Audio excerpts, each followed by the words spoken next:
بادشاہ تھے تو ان کے دور میں چوریاں بڑی ہونے لگی. 4 چور تھے جنہوں نے چوریاں کرنا شروع کیا اور لوگوں کے گھر لوٹ کے لے جایا کرتے تھے. جدھر سے بھی آپ گزرتے تو یہی سننے کو ملتا, آج چور آئے تھے چوری کر کے چلے گئے. ہمارے یہاں بھی ہوتا ہے نا ایسا کہ وہ چور مشہور ہو جاتے ہیں کہ صاحب وہ چور لگ رہے ہیں, وہ ڈاکو لگ رہے ہیں, آتے ہیں گھر صاف کر کے چلے جاتے ہیں, لوٹ کے چلے جاتے ہیں. تو سلطان محمود غزنوی نے سپاہیوں کو لگا رکھا کہ پکڑو جلدی سے یہ 4 چور, کون سے چور ہیں, اور بہت تیزی کے ساتھ یہ مال صاف کر دیتے ہیں. تو سپاہی بھی پکڑ نہیں پائے. تو حضرت محمود غزنوی کہنے لگے کہ ایسا لگتا ہے کہ تم لوگ بھی نہیں پکڑ پاؤ گے, ان کو تو میں ہی پکڑوں گا. حضرت سلطان محمود غزنوی کیا کرتے ہیں کہ آپ لباس کو تبدیل کرتے ہیں, لباس چینج کرتے ہیں, چہرے پر پردہ ڈالتے ہیں, نقاب باندھتے ہیں اور نکل جاتے ہیں بازار کی طرف. ادھر بھی جب کہیں ایک ایسا مشہور اڈا ہوتا ہے نا جہاں پر وہ دارو پینے والے بیٹھتے ہیں, چور اچنگے بیٹھتے ہیں, تو لوگوں کو مال جگہ پر بیٹھتے ہیں, تو پوچھتے پانچتے جب ادھر ادھر سلطان محمود غزنوی پہنچے تو وہیں پر پہنچ گئے نا جہاں پر وہ 4 چور بیٹھا کرتے تھے. کیونکہ جو اس کیٹیگری کے ہوتے نا ان کو معلوم ہوا کرتا کہ کون کس کیٹیگری کا ہے اور کون کیسا ہے. سلطان محمود غزنوی نے اپنا لباس تبدیل کیا اور وہ 4 چور جہاں بیٹھے تھے نا وہاں پہنچ گئے. تو جب انہوں نے سلطان کو دیکھا نا, چہرے پہ تو نقاب تھا, سلطان کو دیکھا کہ ایک نقاب پوش آیا ہے تو وہ لوگ بھاگنے لگے. سلطان بولنے لگے کہ تم لوگ بھاگو مت, میں تمہیں میں سے ہوں, تمہاری طرح ہی ہوں, میں چور ہی ہوں. تو سلطان محمود غزنوی نے جب اتنا کہا تو وہ چور 4 تھے نا, وہ چاروں آ گئے آپ کے پاس. کہنے لگے اچھا تم بھی چور ہو ہماری طرح؟ لگے ہاں میں تمہاری طرح ہوں. کہا اچھا یہ تو بتاؤ تم لوگ بڑی تیزی کے ساتھ چوریاں کر لیتے ہو؟ کہاں ہم بڑی تیزی کے ساتھ پورے گھر صاف کر دیتے ہیں, ہم تو سونگ کے پتہ لگا لیتے ہیں کہ کہاں مال رکھا ہوا ہے. سلطان محمود غزنوی کہتے ہیں اچھا, کہتے ہیں اچھا تم 4 لوگ ہو تو تم میں ایسی کون سی کوالٹی ہے الگ الگ؟ تو ایک بولا کہ ہم میں کیا کوالٹی ہے بتائیں. سلطان محمود غزنوی کہنے لگے ہاں بتاؤ کیا تم میں کوالٹی ہے. وہ کہتا ہے جب ہم چوری کرنے جاتے ہیں نا اور کوئی جانور جب بولتا ہے تو ہم اس کی بولی سے پتہ لگا لیتے ہیں کہ یہ کیا کہہ رہا ہے. اچھا. سلطان محمود غزنوی بولے دوسرے والے سے کہ تم بتاؤ کہ تم میں کیا کوالٹی ہے. اس نے کہا جب ہم کہیں چوری کرنے جاتے ہیں اور کوئی سیڑھی وغیرہ زینہ وغیرہ نہیں ملتا ہے اور اونچی دیوار اگر ہمارے سامنے ہوتی ہے تو ہم اونچی دیوار کود جاتے ہیں, اور جب وہ اونچی دیوار کود کر ادھر پہنچتے ہیں پھر ادھر رسا پھینکتے ہیں, یہ تینوں بھی اوپر آ جاتے ہیں اور اس گھر میں جا کے پھر ڈاکہ ڈالتے ہیں. اچھا. تیسرے والے سے کہا بھائی تمہاری کیا کوالٹی ہے؟ تو اس نے کہا جب ہم کہیں چوری کرنے جاتے ہیں تو ہم سونگ کے پتہ لگا لیتے ہیں کہ مال کہاں پر رکھا ہے, سونا چاندی دولت کہاں پر رکھی ہے, پیسے کہاں پر رکھے, ہم سونگ کے پتہ لگا لیتے ہیں. سلطان کہنے لگا اچھا.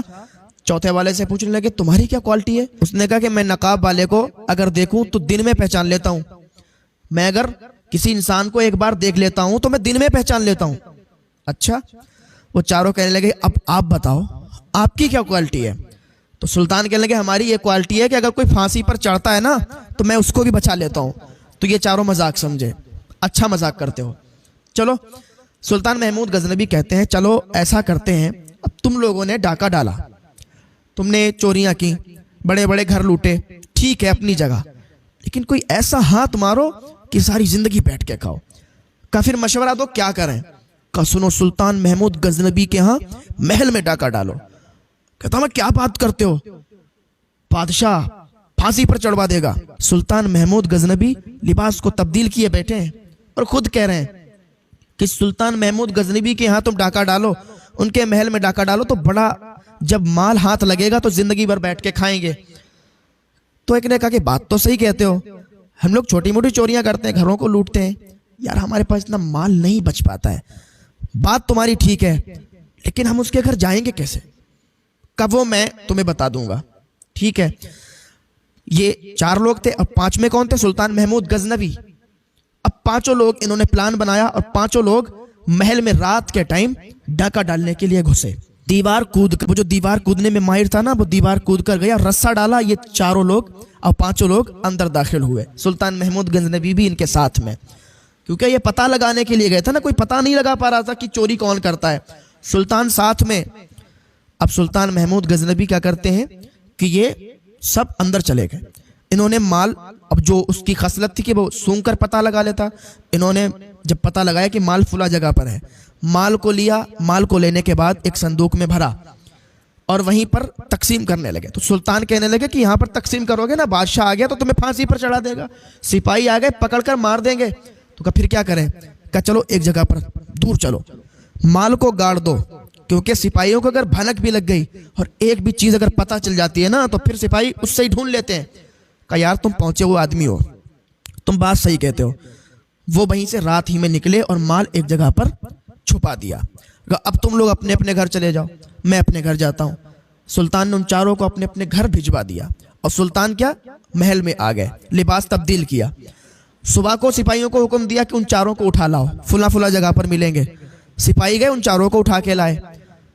جب چاروں کو اٹھا کے لائے فیصلہ ہوا, اور فیصلہ ہوا کیا, وہ تو سلطان تو جانتے ہی تھے کہ یہ چور ہیں, انہوں نے چوری کی, سارا معاملہ پتا تھا.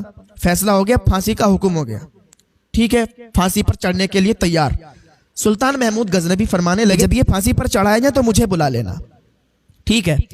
جب سلطان محمود غزنوی وہاں پر پہنچے, وہ چاروں پھانسی کے تختے پر تھے اور پھانسی لگنے والی تھی.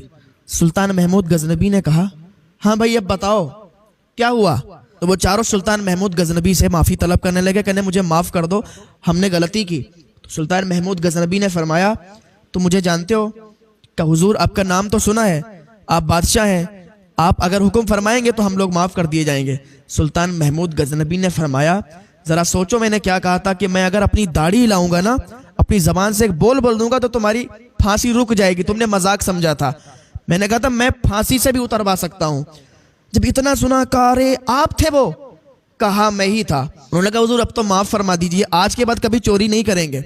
سلطان محمود غزنوی نے کیا کیا, ان چاروں کو جو پھانسی ہونے والی تھی ان کو معاف کر دیا. کہا ٹھیک ہے تمہاری سزا معاف کی جاتی ہے لیکن آج کے بعد کبھی چوری مت کرنا. تو ان کی سزا معاف کر دی گئی اور وہ اس کے بعد سچے دل سے انہوں نے تائب ہو گئے, سچے دل سے توبہ کر لی اور پھر انہوں نے کبھی چوری نہیں کی. تو انسان جب سچے دل سے تائب ہوتا ہے نا, سچے دل سے توبہ کرتا ہے تو پھر وہ معاف کر دیا جاتا ہے. اللہ تعالیٰ بھی فرماتا ہے میرے بندے تو اور توبہ کر لے, سچی توبہ کر لے, تجھے ایسے ہی معاف فرما دیں گے جیسے تو نے کبھی گناہ ہی نہیں کیا ہے. تو آئے اللہ کی بارگاہ میں, اللہ نے ابھی ہمیں مہلت دی ہوئی ہے, ابھی ہمارے پاس مہلت ہے نا, ٹائم ہے, وقت ہے, کیونکہ ابھی ہمارے سامنے وہ منزلیں نہیں آئی ہیں, وہ مرحلے نہیں آئے ہیں. جب توبہ کا دروازہ بند ہو جائے گا تو پھر کوئی توبہ نہیں کر پائے گا. ہم مر کے قبر میں چلے جائیں گے تو پھر توبہ کیسے کر پائیں گے؟ کیا قبر میں توبہ ہوگی؟ نہیں ہوگی نا. تو ابھی ہمارے پاس سانسیں ہیں, ابھی ہمارے پاس ہماری زندگی ہے, لیکن پتہ نہیں ہے کہ ہماری زندگی کب ختم ہو جائے اور کب موت کا فرشتہ آئے اور روح کو کھینچ کے لے جائے. ہمارے پاس پھر ٹائم نہیں ہوگا کہ ہم توبہ کر لیں. اگر آج کسی مردے کو زندہ کیا جائے اور اس سے پوچھا جائے کہ تو کیا کرنا چاہے گا, تو ڈائریکٹ یہ کہے گا میں اللہ کی عبادت کروں گا اور رمضان شریف کے روزے رکھوں گا. یہ رمضان شریف کا مہینہ ہے, ہم نے پتہ نہیں زندگیاں کدھر لگا دی ہیں, ہم نے اپنے دل و دماغ کو کدھر پھیرا ہوا ہے. ابھی رمضان شریف کا مہینہ شروع ہوا, 15-20 دن, ابھی آپ دیکھتے ہو مسجدیں بھری ہوئی ہیں, اور کہیں کہیں تو 10-11 دن میں اگر قرآن شریف مکمل ہوا تو اتنے دن تک ہی بس مسجدیں بھری رہیں, اس کے بعد پھر مسجدیں خالی ہو گئیں. کیا بھائیو 10 اور 11 دن ہی بس عبادت کا دن تھا, عبادت کا ٹائم تھا, اب ختم ہو گیا سب. کیا رمضان شریف کے اس مہینے میں اب کوئی نیکی نہیں ملے گی؟ یار اپنے دل اور دماغ کو کہاں لے کے بیٹھے ہو آپ؟ یہ پورا مہینہ اور پھر سال کا ہر مہینہ 12 مہینے آپ کے لیے عبادت کے ہیں. آپ عبادت کریں اللہ تعالیٰ کی, اللہ تعالیٰ آپ پر اپنا رحم و کرم فرمائے گا, اپنا فضل و کرم فرمائے گا, رحمتوں برکتوں کا نزول فرمائے گا. اللہ تعالیٰ آپ کے لیے رزق کے دروازے کھول دے گا. ہم سب اللہ کی رضا چاہیں کیونکہ اللہ کی رضا میں ہی ہماری کامیابی ہے اور اللہ کی ناراضگی میں ہماری ناکامی ہے. تو کیوں نہ ہم سب اپنے اللہ کو راضی کرنے میں لگ جائیں. بھائیو مسجدیں خالی ہیں, تمہارا انتظار کر رہی ہیں. مسجدوں میں آؤ, نمازیں پڑھو, تلاوت قرآن کرو, اللہ کو راضی کرنے پر لگ جاؤ. کیونکہ ہماری زندگی کوئی پہلے لوگوں کی طرح نہیں ہے, 4-4, 5-5 ہزار سال ہماری زندگیاں نہیں ہیں. آج اگر دیکھے جائے تو 50-60 سال بھی مشکل سے انسان زندہ رہتا ہے, ورنہ موت کا پھر کیا پتا, کبھی بھی آ جائے, کبھی بھی آ جائے موت, تو کوئی پتہ نہیں ہے. لیکن ایک بتا دیا کہ 50, 60, 70 یہ کچھ زیادہ نہیں ہے. یار آ جاؤ اور اپنے اس روٹھے ہوئے رب کو منا لو، کیونکہ ہمارے پاس ٹائم نہیں ہے. جتنی جلدی آپ اللہ کی طرف آئیں گے اتنا ہی آپ کے لیے زیادہ بہتر رہے گا. آدمی بڑھاپے پر آ کے اللہ کو راضی کرنے پہ لگتا ہے، کیا ہی اچھا ہے کہ آپ جوانی میں توبہ کر کے اللہ کی طرف لوٹ آئیں. اللہ تعالیٰ جوانی کی عبادت بڑی قبول فرماتا ہے، جوانی کی توبہ بڑی قبول فرماتا ہے. یار تم کہاں چلے گئے؟ تمہارے دل اور دماغ کہاں لگ گئے؟ آ جاؤ اللہ کی بارگاہ میں.